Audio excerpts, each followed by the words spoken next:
बताइए वकील साहब, क्या मामला था पूरा? मैं अजीत सिंह सिसोदिया, सचिव महाराणा प्रताप बार एसोसिएशन आगरा।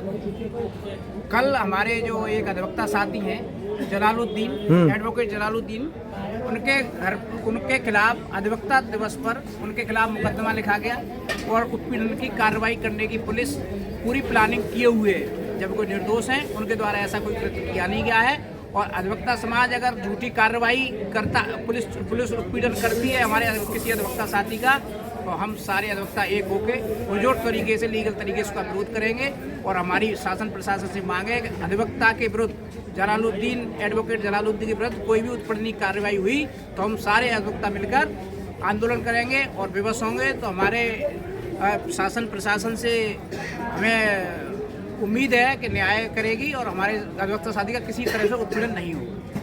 बताइए वकील साहब, संयुक्त सचिव जी क्या कहना चाहेंगे? मैं ये कहना चाहता हूँ, पुलिस जो कार्रवाई करती है वकील के प्रति तो ऐसी पैनी बैठी है, कोई भी लेके पहुँचाए, कोई भी एप्लीकेशन तुरंत एक्शन लेती है और वकील लेके जाएगा तो पेंडिंग में डाल देती है। हम ये कहेंगे पुलिस न्याय करे तो सबको दिखे, ऐसा न्याय हो।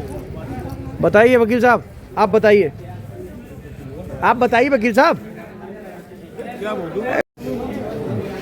मेरा नाम एडवोकेट बिलाल अहमद है। जैसा कि कल पूरा देश जहां एक तरफा अधिवक्ता दिवस के रूप में मना रहा था 3 तारीख को, वहीं एक नवीन प्रजापति करके हैं जो कि खनन माफिया है, जिसकी अच्छी पुलिस से सांठगांठ है, जो हमारे साथी अधिवक्ता जलालुद्दीन जो कि शहर के उपाध्यक्ष कांग्रेस कमेटी से भी हैं, उनको बदनाम करने के लिए, उनको दबाव बनाने के लिए, इनके सिविल मुकदमों को वापस लेने के लिए, दबाव बनाने के लिए इन पर झूठा मुकदमा लिखवाता है। जलालुद्दीन साहब अपने घर के बाहर खड़े थे, नवीन प्रजापति आए और उन्होंने इनको धमकी दी कि अपने मुकदमे वापस कर ले, अन्यथा की स्थिति में तेरे पे झूठे मुकदमे लगवाऊंगा, ऐसे खिंचवाऊंगा।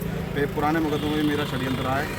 नवीन प्रजापति एक ऐसा व्यक्ति है जिसका पुलिस से अच्छी सांठगांठ है, जिसका लेना देना पुलिस के दबाव में, पुलिस ने नवीन के दबाव में आकर वकील साहब के ऊपर झूठा मुकदमा किया है। मेरा कमिश्नर साहब से और प्रशासन से निवेदन है कि अधिवक्ताओं के ऊपर ऐसे झूठे मुकदमा दर्ज करना बंद कर दें। पहले किसी भी मुद्दे की जांच की जाए, उसके बाद कोई कार्रवाई की जाए। मेरा कमिश्नर साहब से रिक्वेस्ट है, इसको संज्ञान में लें और इस मामले की जाँच करें। दूसरा, साथ ही मीडिया बंधुओं से भी मेरा निवेदन है कि पूरे मामले की जाँच करके अखबार में निकाला करें। ऐसे किसी को बदनाम ना किया जाए जिससे छवि दुबिल हो रही है सामने वाले इंसान की। और अधिवक्ताओं को लेकर मैंने देखा है आज के समय में पुलिस को और मीडिया को, जैसे ही कोई अधिवक्ता की बात आती है तो बिना सोचे, बिना समझे, बिना पढ़े लिखे चीज़ों को करे, बड़ा चढ़ाकर उल्टे सीधे तथ्यों के साथ प्रस्तुत करते हैं, जिससे अधिवक्ता की छवि धूमिल होती है। मेरा सभी से निवेदन है कि इस तरीके के कार्य को ना करें।